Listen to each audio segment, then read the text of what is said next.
on that little village. So at 2 p.m., the South Vietnamese Army dropped 4 drums of napalm on that little village to try to make hay, so to speak, and get the North Vietnamese out of the village.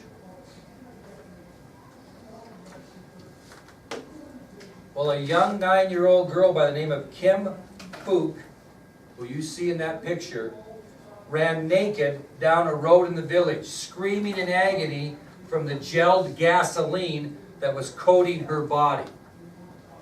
A young 9-year-old girl by the name of Kim Phuc ran naked down a road in the village, screaming in agony from the gelled gasoline that was coating her body from the napalm.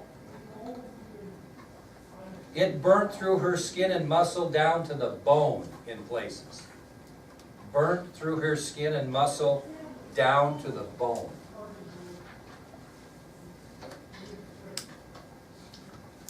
Two of her infant brothers were killed instantly when the napalm hit.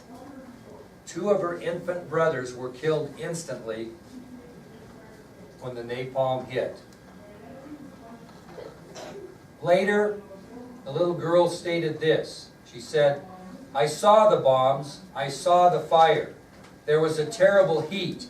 I tore off my burning clothes, but the burning didn't stop. People poured water over me with their canteens. Then I fainted." That's why she's running naked. Her clothes were on fire, and she took them off. Well, an Associated Press photographer by the name of Nick Ute captured those horrific moments in Trang Bang. And he took that picture.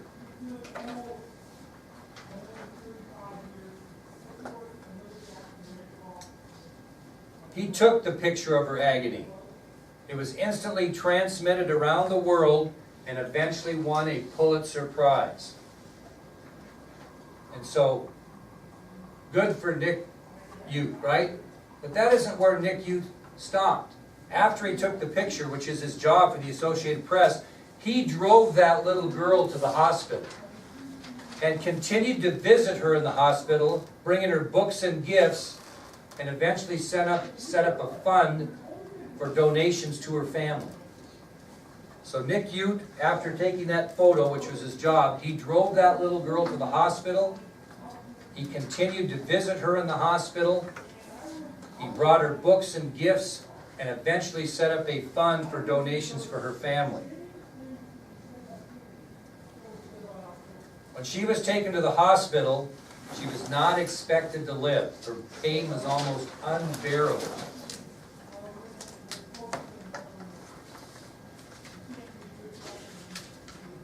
Now, this is really sad, but I want you to listen.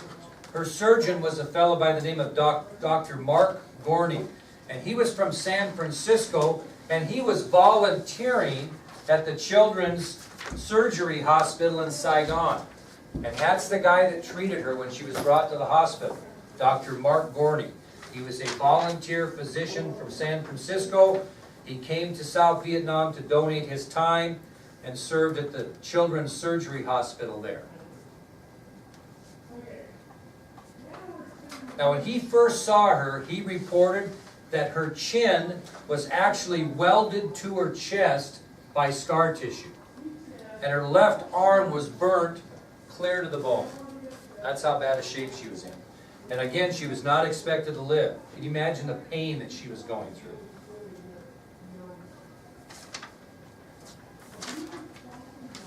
She spent 14 months in the hospital covered with third-degree burns all over her body. Spent 14 months in the hospital covered with third-degree burns over half her body.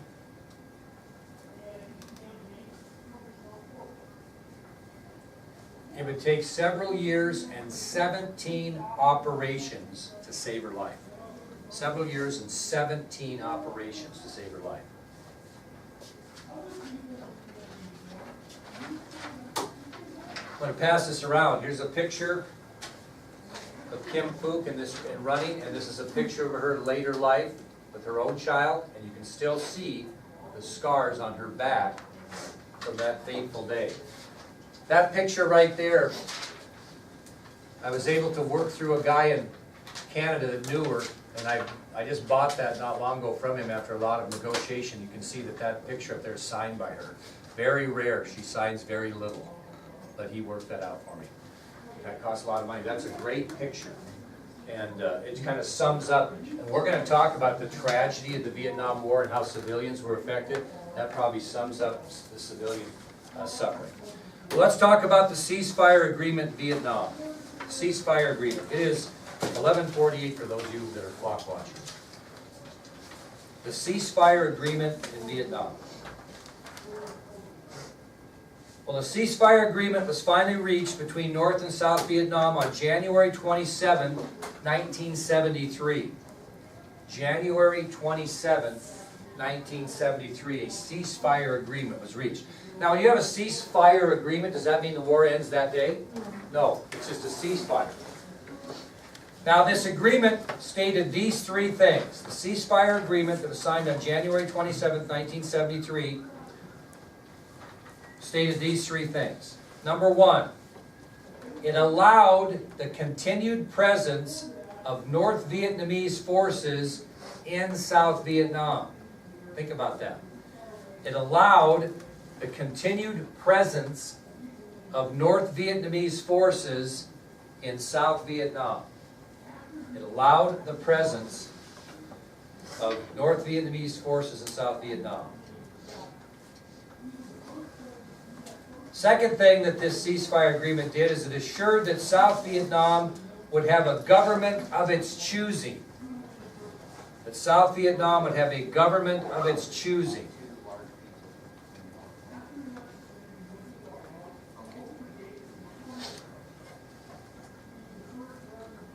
And the third thing the ceasefire agreement stated is that the United States would continue to give economic and military aid to South Vietnam. But would they stay there? Would the United States stay there? No. So the third thing is it guaranteed that the United States would continue to give both economic and military aid to South Vietnam. And as soon as that ceasefire agreement was signed on January 27, 1973, President Nixon withdrew the remaining American troops from Vietnam. We withdrew our troops. Now that happened overnight? No. So you're still going to see some scattered skirmishes, are you not? Even though the ceasefire agreement was signed, it takes some time to get this done. Now, what else was supposed to be released with the signing of this document? All prisoners of war were scheduled to be released. That didn't happen either. But we'll talk about that later. So, the ceasefire agreement in Vietnam is signed on January 27, 1973. It allowed the continued presence of North Vietnamese forces in South Vietnam. It assured that South Vietnam would have a government of its choosing. And it guaranteed that the United States would continue to give economic and military aid to South Vietnam. But the troops would be withdrawn and prisoners of war would be released. That sound like a good deal? Do you understand why people are a little concerned about the 58,000 names on that wall you visited? Did we gain a lot out of that so far?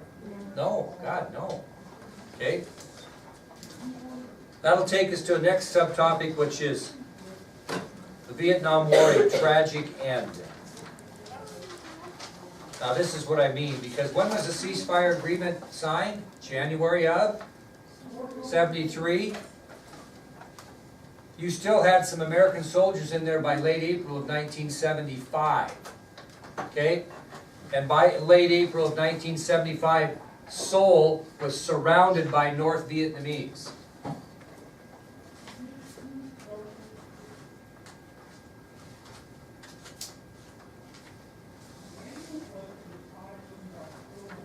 Now picture this in your mind. I don't even want you to really write this down. The North Vietnamese have taken over basically South Vietnam at this point. And American soldiers needed to get out of there that were still there. And so did some South Vietnamese citizens that worked for the U.S. government. And they're going to allow those to be evacuated out of there on an American aircraft, okay? Helicopters, okay? Now picture this in your mind. If you were a South Vietnamese citizen, you had to secure a pass to be evacuated out. In other words, when those helicopters came in to take you, if you were a South Vietnamese citizen, you had to show that helicopter operator or his assistant a pass. Then you got on the helicopter and were able to leave. Do you think that maybe those got... What do you think happened to some of those? I don't have a pass, but you do. But I look the same as you, and these guys driving these helicopters don't care. So maybe I knock you over the head and take your pass. I mean, there was a lot of that thing going on. American GIs were wanting to make sure certain South Vietnamese citizens got out. Which ones? Not so much those. What do you think GIs did during that time over there? They got friendly with who? South Vietnamese girls. Some married them. And they wanted them to leave the country, and some had children there and wanted those people to go. But you had to have a pass. Now, this is kind of interesting. When the song White Christmas by Bing Crosby was broadcast over a specific radio station, they would begin evacuation. So all these people are trying to hang on to dear life to these passes. Now the GIs are going to get out. They don't need a pass, right? But those citizens do. And so they're hanging crazy. It's like hanging on to the lottery ticket, waiting for the song White Christmas by Bing Crosby to be broadcast over all the specific radio station. And as soon as you heard that, you better get your butt to the helicopter pad and get on one. It's kind of like getting on the rowboats on the Titanic. If you don't get on them, you're going to drown, right? It's almost the same scenario.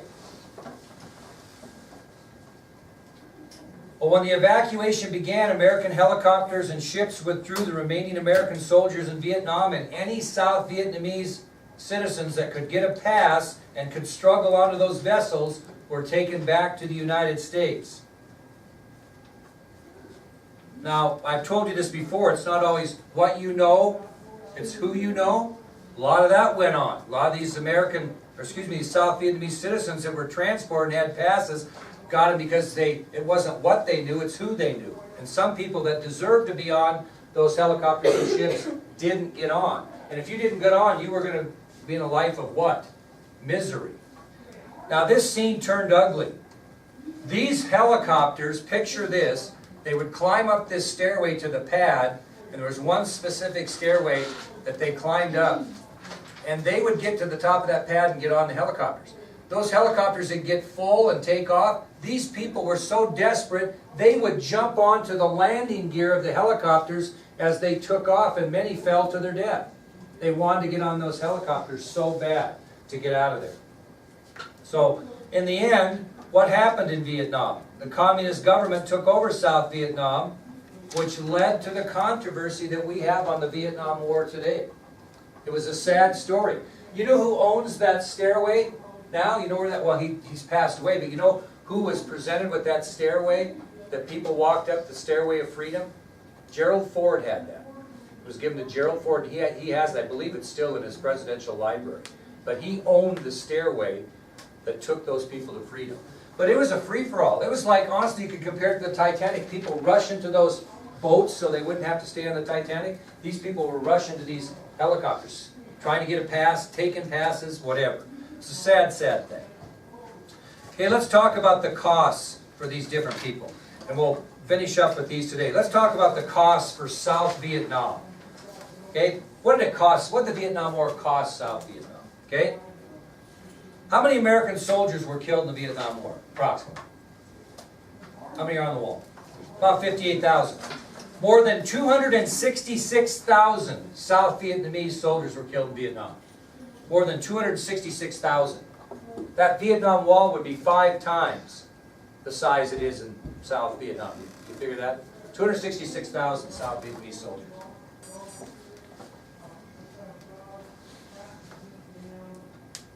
Guess how many civilian people were killed from South Vietnam in this war? Anybody want to guess how many civilians were killed? This would go from 1961 to 1973. How many years is that? How many years is that?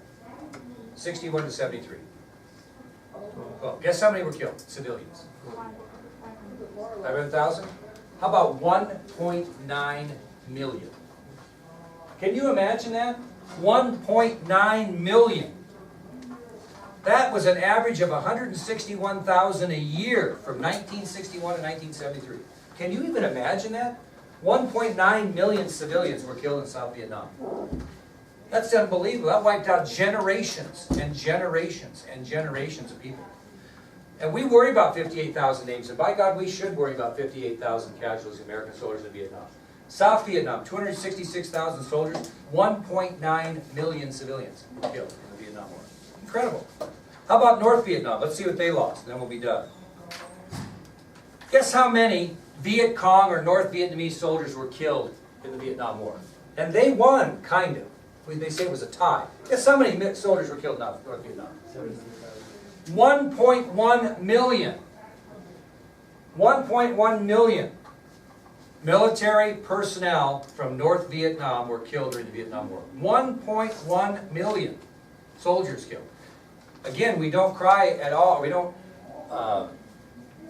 We don't look at the fact that 58,000 Americans isn't very, very significant. But can you imagine how long would that wall be? Not that they're good people, but think about that.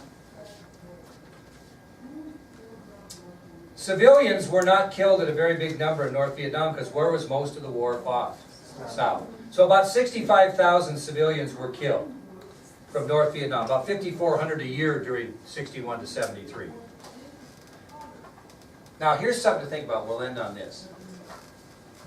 There's a big difference. Do you see people in North Vietnam protesting over those 1.1 million people killed, those soldiers? No! I mean, they had no problem. Now here's what historians think. I want you to think about this.